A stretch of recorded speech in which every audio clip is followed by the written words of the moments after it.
আবার চলে এলাম সকলের সামনে আমাদের রান্নাঘরে।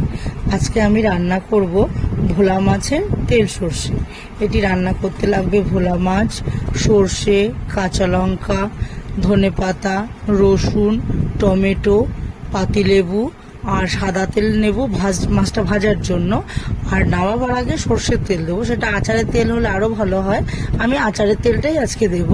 আর লাগবে নুন, হলুদ আর ফোড়নের জন্য কালো জিরে।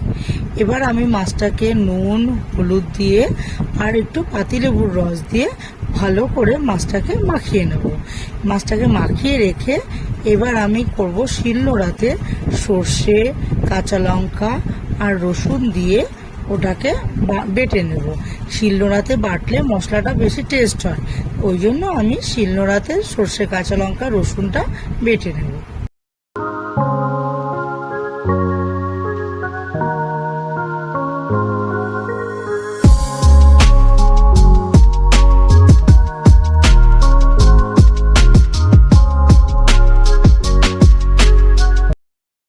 এবার কড়াইতে তেলটা গরম হয়ে গেলে মাছগুলো একে একে ভেজে আমি তুলে নিলাম। মাছগুলো ভাজা হয়ে গেল। এরপরে ওই তেলটার মধ্যে কালো জিরে ফোড়ন দিয়ে দেবো। কালো জিরে ফোড়ন দেওয়ার পর কিছুটা টমেটো দিয়ে দেবো। টমেটোটা একটু নরম করার জন্য একটু নুন দেবো। নুনটা দিয়ে একটু নাড়িয়েই এবার কী করবো, যে সর্ষেটা বেটে রেখেছিলাম সেই সর্ষে বাটাটা দিয়ে দেবো। সর্ষে বাটাটা দিয়ে নাড়িয়ে দিয়ে এবার ওর মধ্যে নুন, হলুদ সামান্য দিতে হয়, দিয়ে নিয়ে নাড়িয়ে চাড়িয়ে এবার কি করব, আমি ওটাকে অল্প জল দিয়ে দেব। এবার ওর মধ্যে মাছগুলোকে দিয়ে দেবো।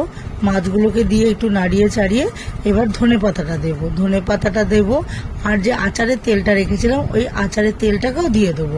আর তার মাঝখানে আমি কয়েকটা কাঁচা লঙ্কা আমি দিয়ে দিয়েছি, তাহলে কি গোটা কাঁচা লঙ্কার ওটার একটা ফ্লেভারটাও ভালো আসবে আর ধনে পাতাটা পড়বে। আচারের তেলটাও দিয়েছি, তাহলে আমার তৈরি হয়ে গেল ভোলা মাছের তেল সর্ষে।